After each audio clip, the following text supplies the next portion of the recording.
In the blink of an eye, the invisible lines that separate the privileged from the overlooked can be crossed, but not always without consequences. What if in the midst of a seemingly minor encounter, a shift so drastic occurs that it shakes the very foundations of an entire institution? This story will make you question what happens when someone finally takes control of their own narrative, shattering expectations and revealing truths no one wanted to see. Don't forget to like, subscribe, and share where you're watching from in the comments below. The trip from Brazil had been long, and she was ready for the next leg to San Francisco. The same routine, the same confidence. She was a seasoned traveler. First class was her usual, her expected comfort. Jasmine, a black woman with the quiet dignity of someone who had navigated more than her share of life's challenges, stood there in a navy wrap coat and cream scarf. She was calm, composed. Nothing seemed out of place. That is until the blonde attendant Tanya behind the counter eyed her up and down with a quickness that felt colder than it should. A slow smile crept onto her face as she glanced at the screen, then back at Jasmine. "Good morning. How can I help you?" Her voice was polite, but there was something cold about it, like the words were rehearsed. Jasmine greeted her in return, her southern drawl, clear offering up her boarding pass and ID. "I'm flying to San Francisco. I'm in seat 2A first class non-stop." Tanya barely spared a glance at the documents. Her fingers tapped the keyboard quickly, eyes still focused on the screen. That's odd," she muttered almost to herself. She tilted the screen just out of Jasmine's view. "Looks like there's been a change," she said with a clipped tone, her lips curling into a thin, almost rehearsed smile. "You're now in seat 34C. That's economy."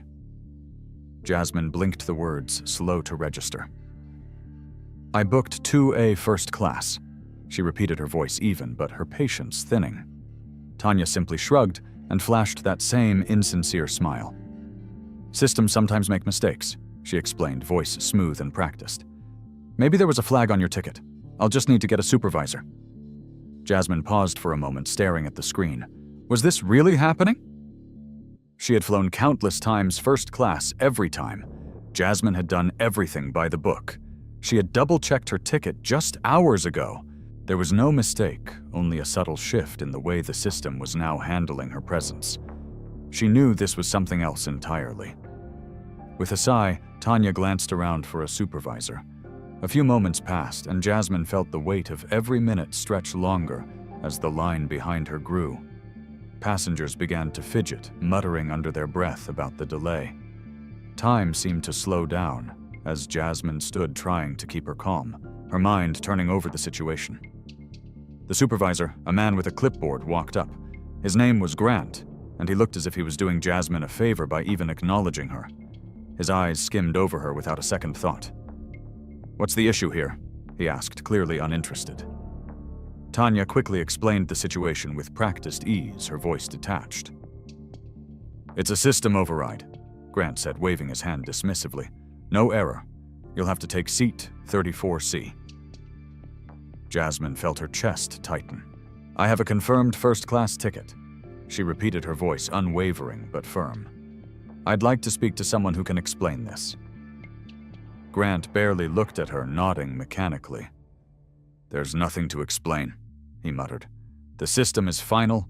Seat 34C is what you'll need to take." Jasmine stood still, the anger simmering just below the surface. She had expected to face this kind of treatment before, but not here, not like this. Something about the way they were treating her felt personal, and she wasn't going to be silenced. She had paid for a service, and she had every right to demand it. As the minutes ticked by, she began to notice the growing murmur in the terminal around her. The line of passengers behind her seemed to grow impatient. One man muttered, "Can't believe people are holding up the process."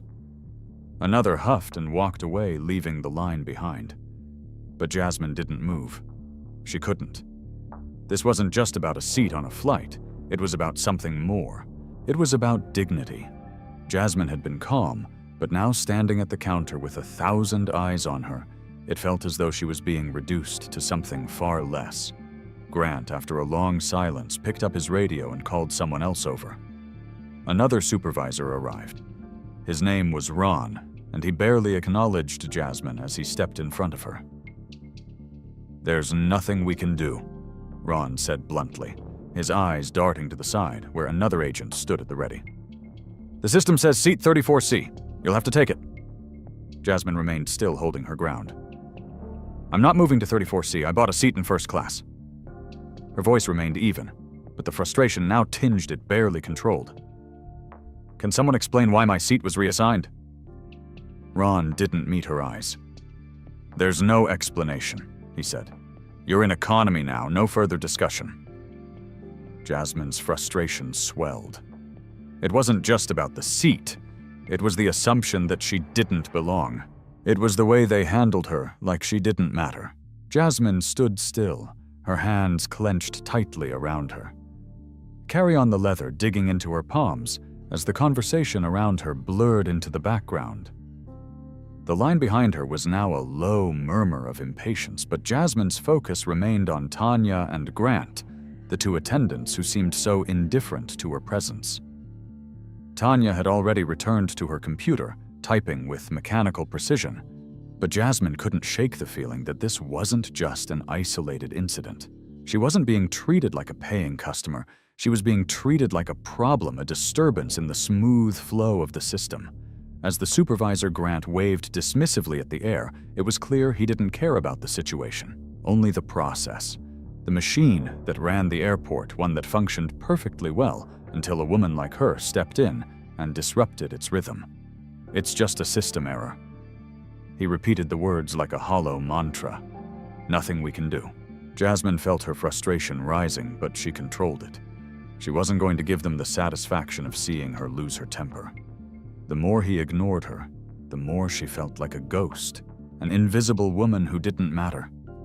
She had been invisible her whole life in places like this, never quite fitting in, but today something about the way they treated her hit differently. She wasn't just a black woman in a sea of travelers. She was a problem to be moved.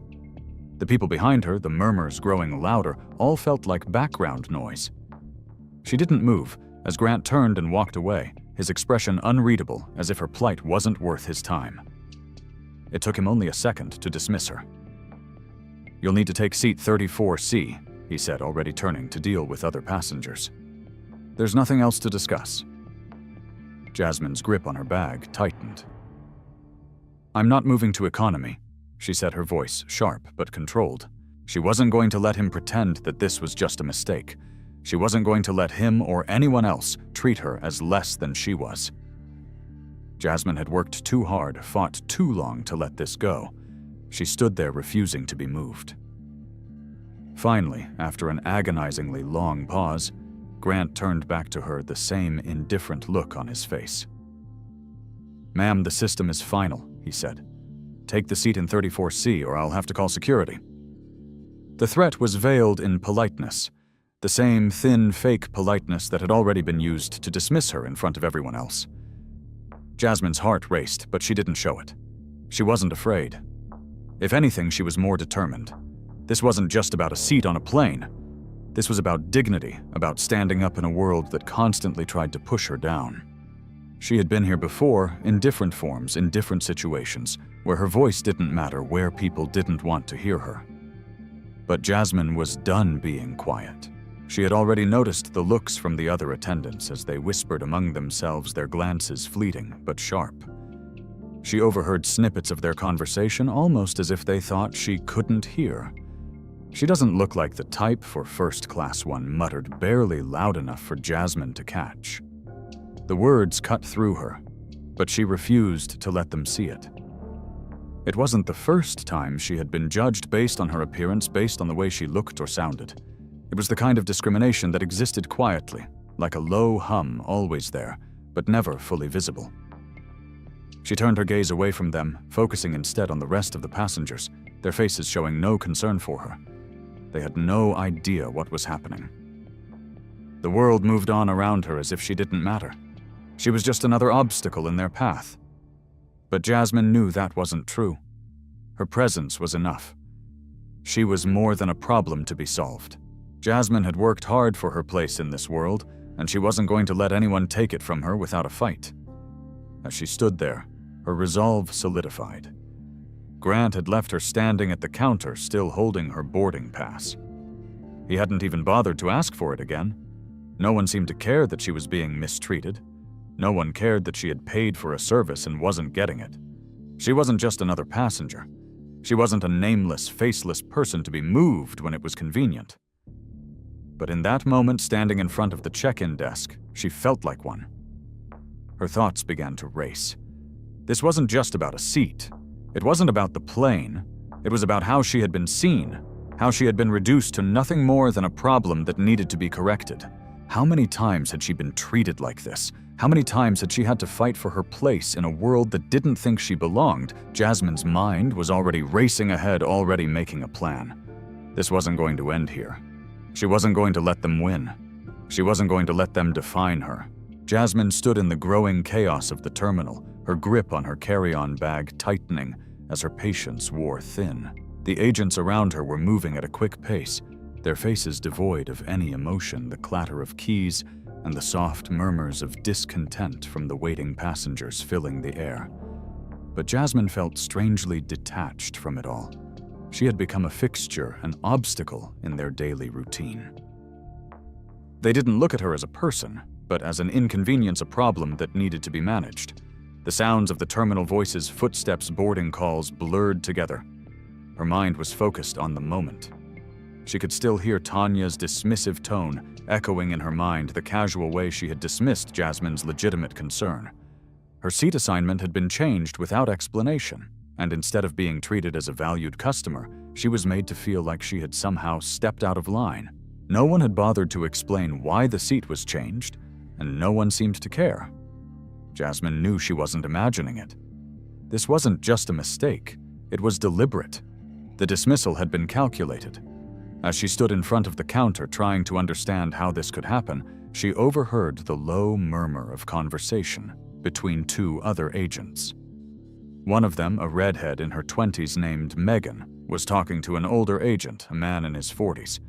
Jasmine tried to ignore them, but her ears caught snippets of their conversation. "She doesn't look like the type for first class," the man muttered, his voice just loud enough for Jasmine to hear. Megan, standing beside him, stifled a laugh. Jasmine's breath caught in her chest. The words were as sharp as a knife. The judgment was subtle but unmistakable. It wasn't just about the seat change anymore. It was about the way they saw her, how they viewed her as someone who didn't belong. It wasn't the first time she had heard such words, but it felt different this time. The sneering remark wasn't aimed directly at her, but she could feel it like a punch to the gut. They hadn't even bothered to hide their disdain. "First class isn't for people like her," was the unspoken sentiment hanging in the air. Jasmine stood perfectly still, her eyes narrowing slightly as she processed the words. She wasn't shocked. She wasn't surprised either. It was the same treatment she had gotten her whole life in different forms in different places. It was the subtle form of racism that existed beneath the surface, unspoken but ever present. Jasmine had dealt with it before, at work in stores on the street. She had learned to smile and let it slide, to take the higher road. But today was different. She wasn't going to let this slide. The more she stood there, the more the injustice of it all ate at her. It wasn't just the seat change. It wasn't just the dismissal by the attendants. It was the way they treated her as though she didn't belong, as though her presence was an intrusion. Jasmine had worked too hard to let anyone define her worth. She was not a problem to be moved, a mistake to be corrected. She was a paying customer, and she deserved respect. As the minutes ticked by, Jasmine stood there silently, letting the weight of the moment sink in. She wasn't going to make a scene, not yet, but she wasn't going to walk away from this either.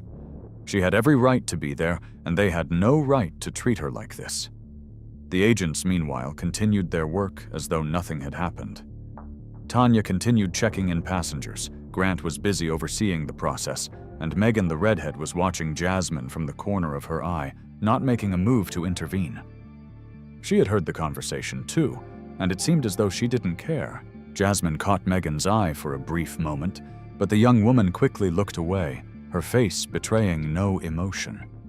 Jasmine could see it now. They had all been complicit, whether they realized it or not. The system was built to silence people like her, to make them invisible.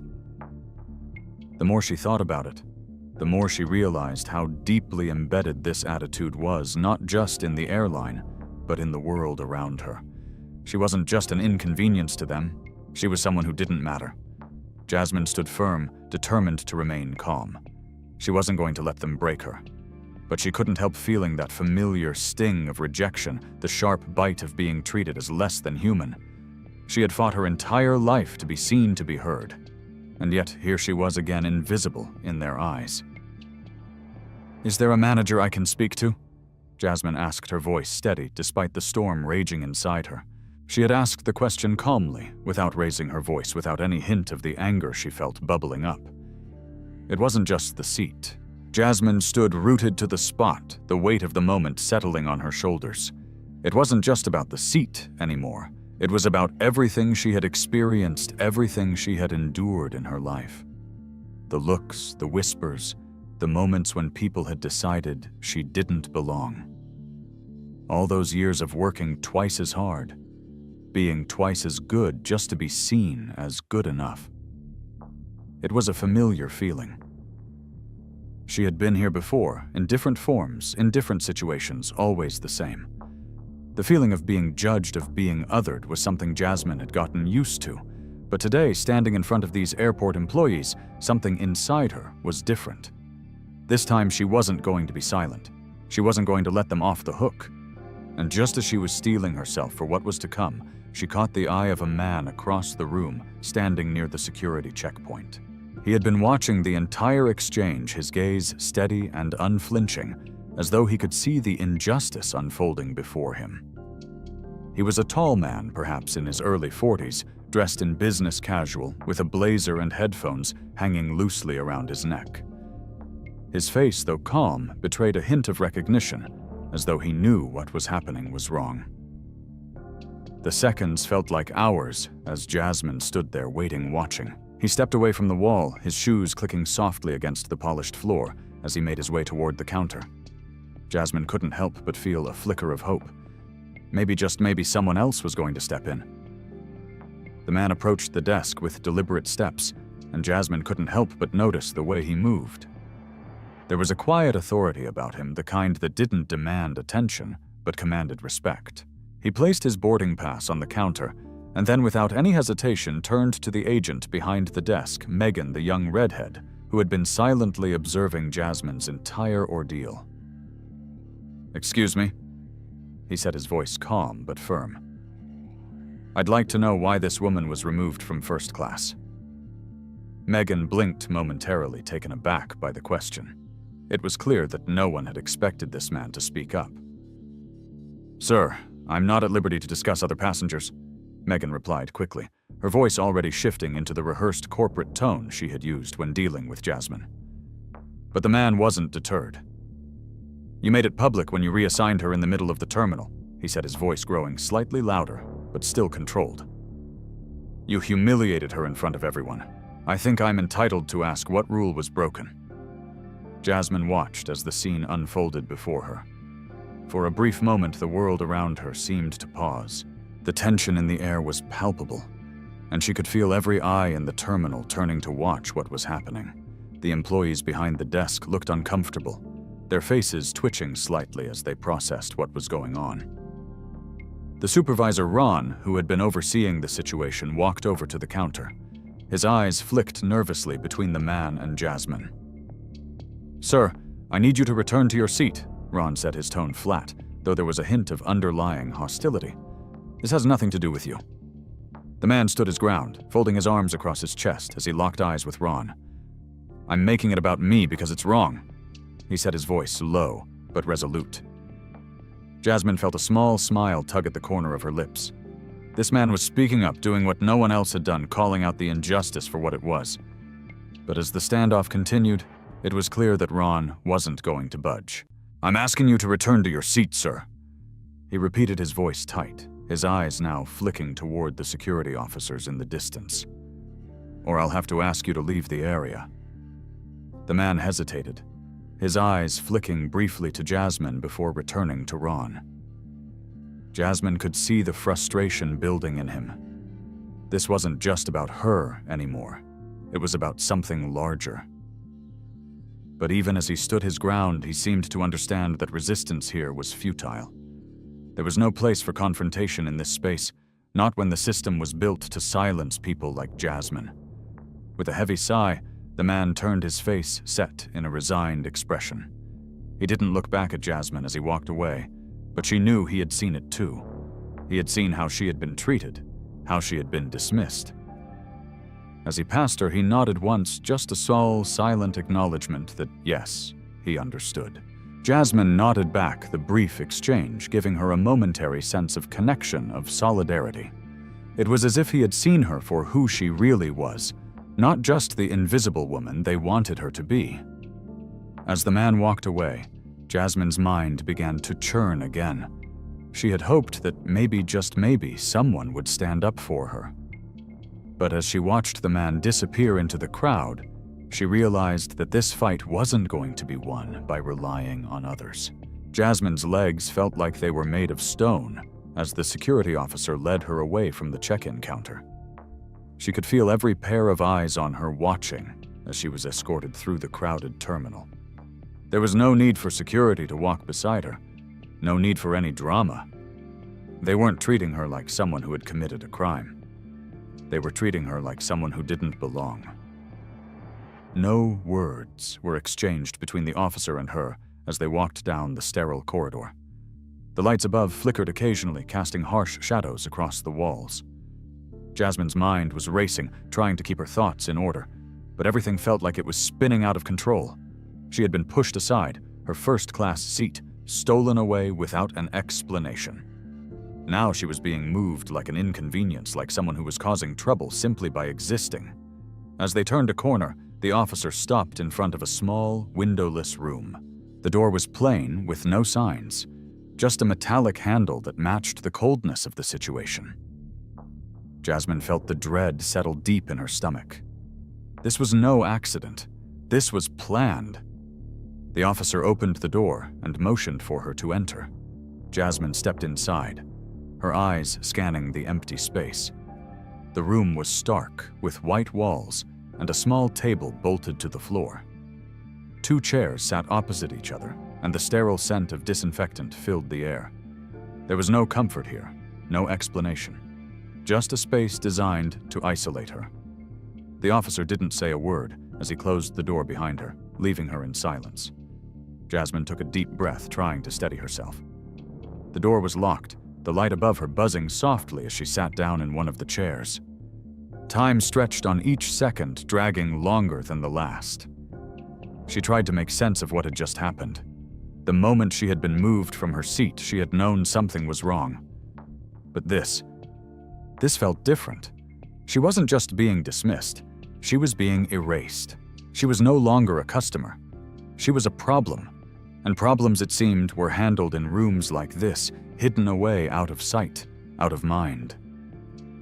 Jasmine closed her eyes for a moment, leaning back in the chair and taking another deep breath. She couldn't let them win. She couldn't let this go. There was too much at stake. After what felt like an eternity, the door opened again. A young man stepped inside. He was no older than 25, wearing a name tag that read Zach. His uniform was slightly disheveled, and he looked somewhat surprised to see her still there. "They told me someone was already with you," he said, his voice hesitant, unsure of what to do with her. The words hung in the air, but Jasmine didn't respond. She simply stared at him, waiting for him to explain why she had been detained in this cold, empty room. He shifted uncomfortably, glancing around before his eyes fell on her. "I was just sent to escort you back," he said, still not making eye contact. Jasmine remained silent. She didn't want to speak. She didn't want to show weakness. Instead, she waited. Finally, Zach cleared his throat. I overheard something while I was at the desk." He continued, his voice barely above a whisper. One of the supervisors, he said. She doesn't fit the brand image. Jasmine's heart skipped a beat. The words hung in the air, but they weren't a surprise. It was exactly what she had feared. The decision wasn't made because of her seat assignment or some system malfunction. It wasn't an accident. She was being treated like this because of the way she looked. "What do you mean?" Jasmine asked quietly, her voice steady despite the rush of emotion inside her. Zach hesitated for a moment, as if unsure whether he should continue. Finally, he met her eyes. "I don't agree with it," he said quickly, his voice low, almost apologetic. "I don't think that's right, but that's what I overheard." He said it to another supervisor when they were deciding what to do with you. Jasmine felt a chill wash over her. She had always known that the world treated people like her differently. She had always known that there were people who saw her before they heard her, judged her before they knew her. But hearing those words, hearing them said so openly, so casually, it struck her to the core. She had always fought for a place in a world that didn't always want her. And now in this airport, in this cold, sterile room, she was reminded of the truth she had spent her life trying to escape. She was never going to fit in. No matter how hard she tried, no matter how much she succeeded, there would always be someone waiting to push her down, to remind her of her place. Zach's voice pulled her out of her thoughts. "Look, I'm just the messenger." Jasmine stepped out of the small, sterile room, her mind still reeling from the revelation Zach had dropped on her. She didn't need to hear it to know the truth, but hearing it from an employee's lips made it all the more real. The words were like nails driven into her chest, sharp and unforgiving. "Doesn't fit the brand image." The more she thought about it, the angrier she became. She had worked so hard for everything she had earned, and now it felt like all of it was being taken from her suddenly, unceremoniously, and without a shred of regard. The system wasn't just broken. It was designed to keep people like her in their place, to quietly erase their existence the moment they stepped out of line.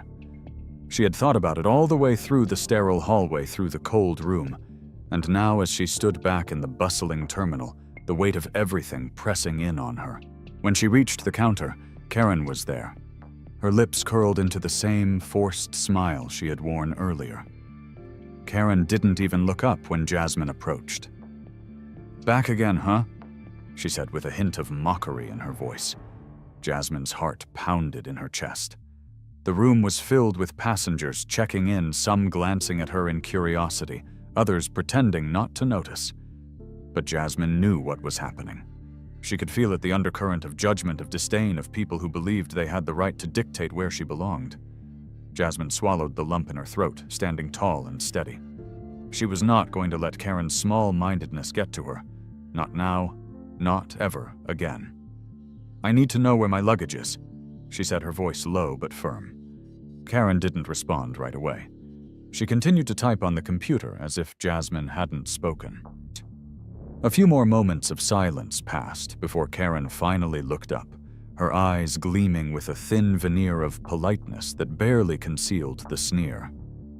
"Your luggage, it's already been processed," Karen said almost dismissively. Jasmine felt a flash of frustration. "Processed where?" she demanded, a little more forcefully now. Karen paused for just a beat, her smile faltering slightly, before she spoke again. "It's been rerouted to general cargo. You'll have to retrieve it with general baggage after arrival." The words hit Jasmine like a punch to the gut. Her first-class ticket had come with more than just a premium seat. It came with assurances. Her bags, the service, the experience, all of it was supposed to be handled with the utmost care. But now her luggage had been relegated to the back of the plane, treated like just another bag, another faceless piece of luggage to be lost among the masses. "No!" Jasmine said, her voice hardening. "I paid for premium services. You will make sure it gets to the first-class hold where it belongs." The words felt strange coming out of her mouth, but they were necessary. She wasn't going to let them get away with this. Not again. Not this time. Karen looked at her momentarily taken aback. It was as if she hadn't expected Jasmine to challenge her to stand her ground. But Karen didn't back down. Instead, she let out a small, humorless laugh and shook her head. "There's nothing I can do. You'll have to deal with it when you land." Jasmine's jaw clenched. She wasn't used to being treated like this. She had spent so much of her life accommodating, fitting into systems that didn't want her quietly enduring indignities in the hopes that things would eventually get better. But she had learned something today. That if she kept letting this happen, if she kept letting them treat her like this, things would never change. Not for her, not for anyone else who was marginalized. She had to act, had to force the issue because no one else was going to. "I'm not leaving this counter until you fix this," she said, each word deliberate. The people in line around her glanced nervously, but Jasmine didn't care anymore. The polite smiles, the subtle glances, they were all part of the system she was fighting against. She wasn't going to back down. After a long pause, Karen sighed loudly, a sound full of irritation before picking up the phone on the counter. She muttered something into it, presumably calling a supervisor before placing it back down and returning her attention to Jasmine. It felt like an eternity before anyone arrived to address the situation. Jasmine didn't take her eyes off Karen as she waited. The minutes felt long, the silence almost unbearable. The supervisor arrived eventually, a man named Ron. His face, when he finally saw Jasmine, shifted slightly, his expression betraying a small flicker of surprise. He had seen her before, but now he saw the determination in her eyes. The kind of resolve that comes from years of silent endurance of knowing when it's time to speak up. "What's the problem?" he asked, his voice lacking the edge that it had earlier. Jasmine didn't waste time explaining. "My luggage was rerouted to general cargo. I paid for first-class service and I want my bags in the first-class hold where they belong." Ron blinked, then glanced at Karen, who simply shrugged. "I don't have any control over it. The system overrides it," Karen said flatly, but Jasmine could hear the hint of exasperation in her voice. Jasmine stood at the counter, her hands gripping the edges, her gaze never wavering from Ron as he fumbled with the system. The noise of the terminal, the low hum of people moving and talking seemed distant now, irrelevant, in the face of what she was about to do. She had been polite, long enough played the game, and done everything they expected of her. But now, after everything that had happened, after the mockery, the humiliation, and the complete disregard for her as a paying customer, she was done being passive. She wasn't going to let them erase her, not today, not in the way they thought they could. Ron, still standing behind the counter, was flipping through the computer system like it would give him an answer, but his eyes flicked nervously between Jasmine and the screen. He was trying to figure out what to say, how to make it look like he was doing something, when in fact the whole situation had already spun out of control. "I'll see what I can do about the luggage," he muttered, still trying to placate her. But Jasmine knew better. She wasn't interested in being placated anymore. "You don't need to do anything," she said, her voice low and controlled, a stark contrast to the storm swirling inside her. "I'll take care of it." She wasn't asking for help anymore. She wasn't even waiting for it. She was taking action, and everyone around her was going to feel the weight of it. She pulled out her phone, unlocked the screen, and without a second thought dialed the number for her legal assistant. The phone rang once, twice, and then someone picked up. "Monroe," she said, her voice sharp and direct. "I need you to freeze all operations through JFK, effective immediately. I want all vendor accounts suspended, all flights rerouted, and no new bookings made. This includes all partner flights, charters, and luxury packages. I'll need a written statement sent out to the press about this." Monroe, her assistant, on the other end, didn't ask questions. He understood the gravity of the situation. Understood Jasmine, he set his tone steady. "Is this effective for the full travel group?" Jasmine's eyes flicked briefly to the counter, to the airline staff, who were still trying to act like nothing was happening, trying to pretend this was just another inconvenience they could brush under the rug. "Yes, I need this to include everything. Make sure that all services through JFK are pulled. No exceptions. Let the media know it's effective immediately, and make sure they're aware of the $2.3 billion worth of business I'm pulling from their airport. I'm making sure we never fly out of there again." She wasn't exaggerating. Jasmine's company, the travel group she ran, was responsible for billions of dollars in international travel, not just for high-profile individuals, but for entire corporate accounts and luxury service bookings. Her group had contracts with exclusive resorts, private jets, and high-end travel networks that spanned the globe. JFK was just one hub, but it was a significant one, and her decision to pull out of it would reverberate far beyond this one airport. Monroe responded quickly, his voice firm. "Got it. I'll begin the process right now. I'll send out the statements and start on the press release."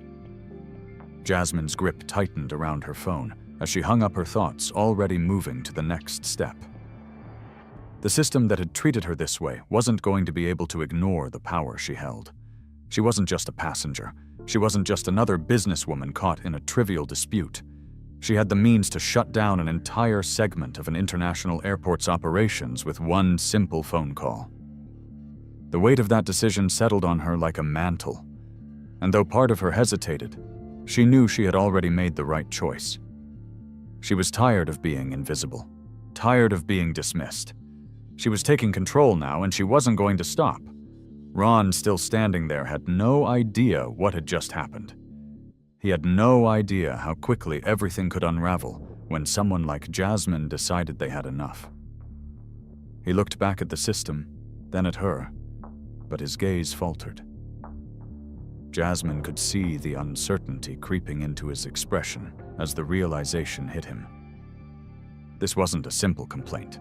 This wasn't a one-off incident that would just blow over. This was a full-scale disruption, and it was happening right before his eyes. She turned her gaze to the staff around her, her eyes narrowing. "You'll be getting instructions from my team soon," she said, her voice as cold as the air around them. "Your airport will be receiving a full freeze on all Coleman Ventures operations until further notice. You can let your higher-ups know that this wasn't a mistake. It's a message." Ron swallowed, his expression faltering. He knew what she was capable of. He knew how much power her travel empire wielded, and now he was witnessing it firsthand. His mouth opened as if to say something, but no words came. Jasmine didn't give him the chance. She turned on her heel and walked away, her steps purposeful, each one echoing in the terminal like a promise.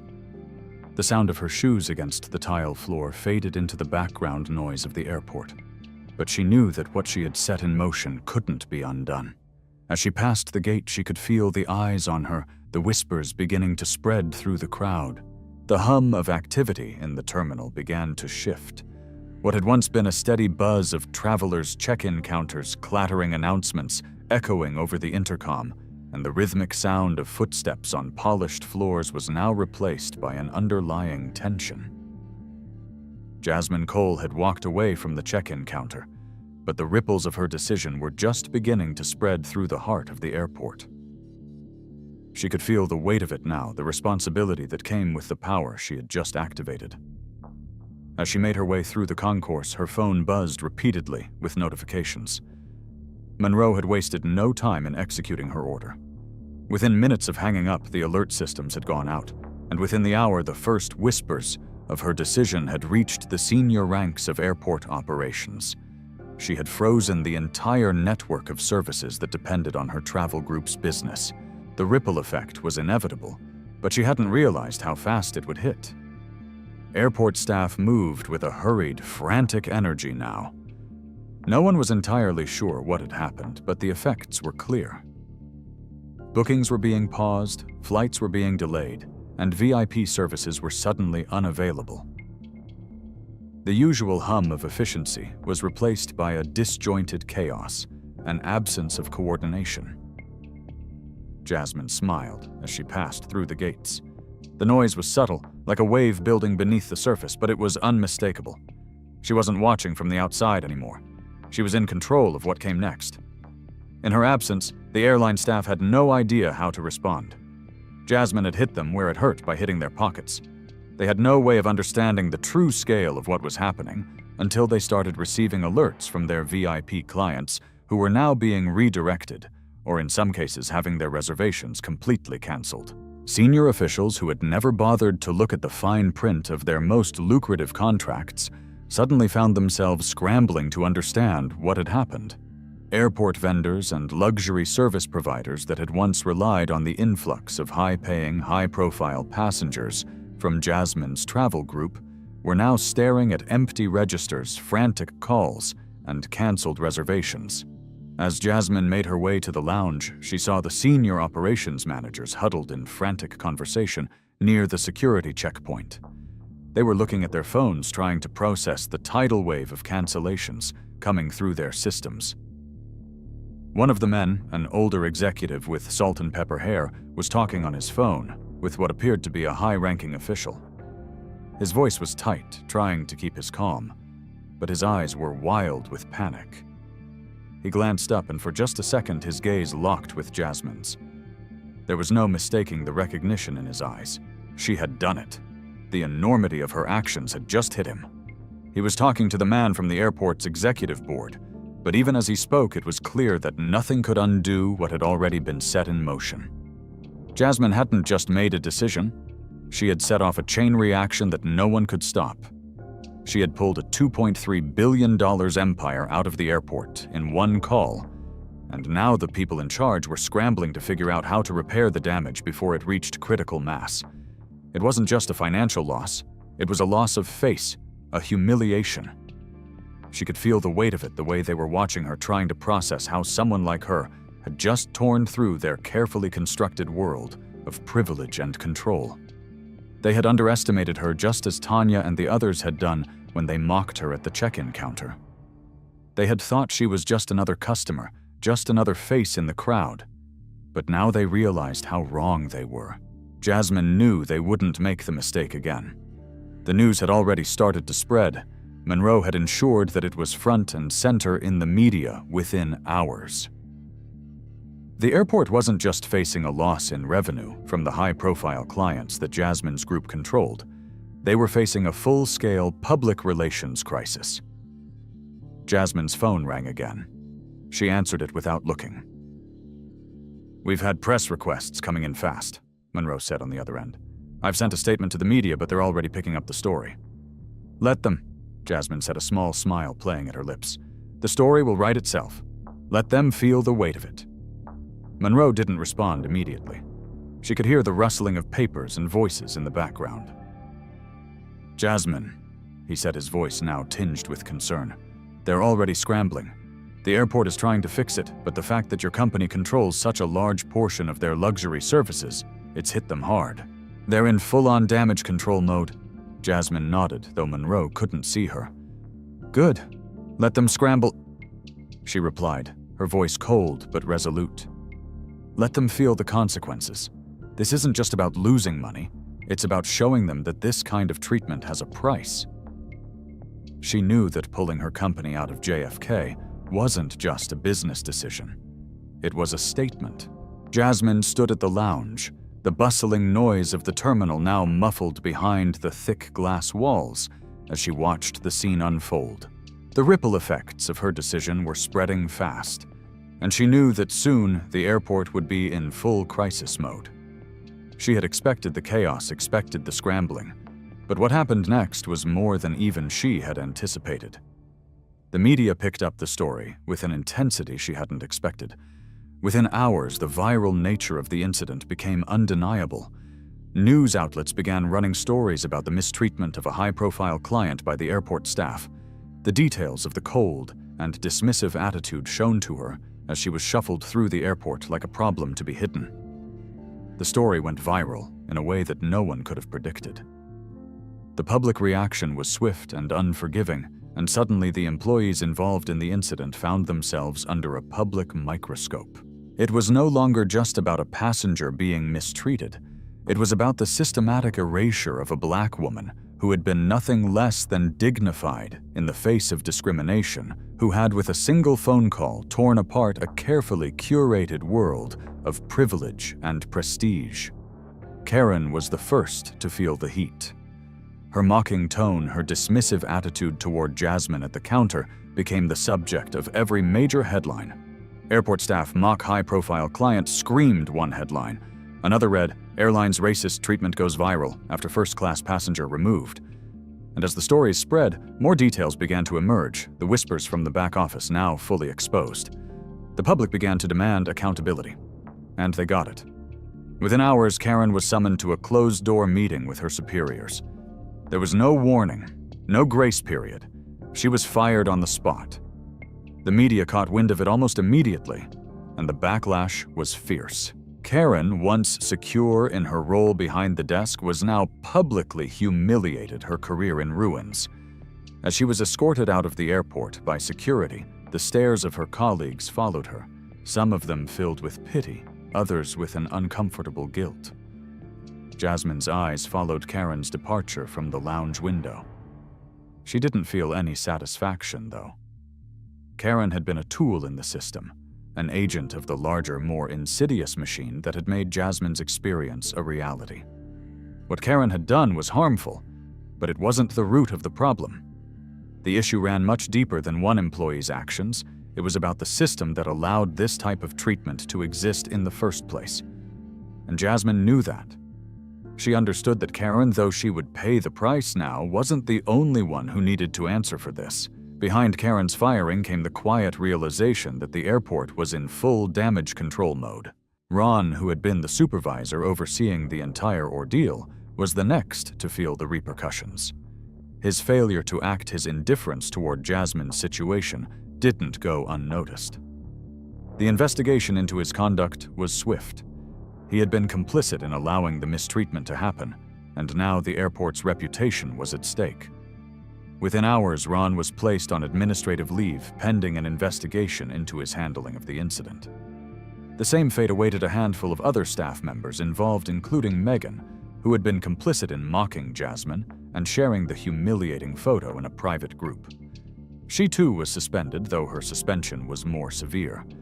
Her actions violated the airport's digital privacy policies, and the backlash from the press over her posting, the image only intensified the calls for accountability. The investigation was quickly turning into a full-scale internal audit of the airport staff, with employees being questioned about their role in the incident and the company's overall treatment of high-profile clientele. Jasmine had expected some form of retaliation, some attempt to downplay what had happened. But this was bigger than anything she had anticipated. The airport was in freefall, and it wasn't just because of her actions.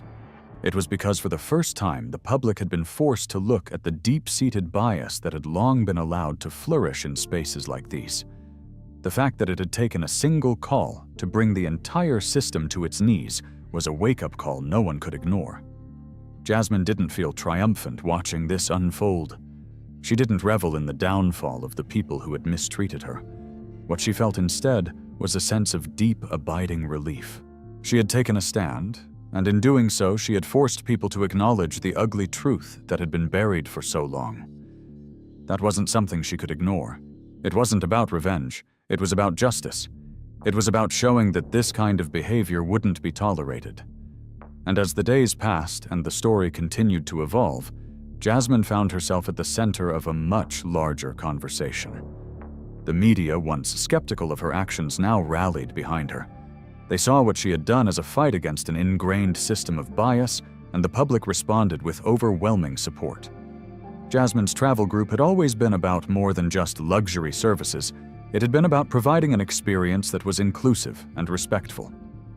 She had never imagined that her company would become the catalyst for such a wide-reaching discussion about race, power, and equality. The dust had settled, but the aftermath of Jasmine's decision still rippled through the airport. The media, which had once doubted her motives, now hailed her as a catalyst for change. Jasmine had fought a battle not just for herself, but for everyone who had ever been silenced by a system built to keep them in their place. As she stood in the airport's lounge watching the final details unfold, a small but significant shift in the atmosphere became clear. Senior executives were already meeting behind closed doors working on damage control, while also making the difficult decisions that would shape the airport's future. New policies were being drafted, policies that would address not just how first-class customers were treated, but how the entire system would view every passenger regardless of their race background or status. It wasn't enough to apologize to try and placate the media. They had to change, and Jasmine's bold move had shown them exactly how deep the problems ran. The airport was no longer just worried about losing the trust of its VIP clientele.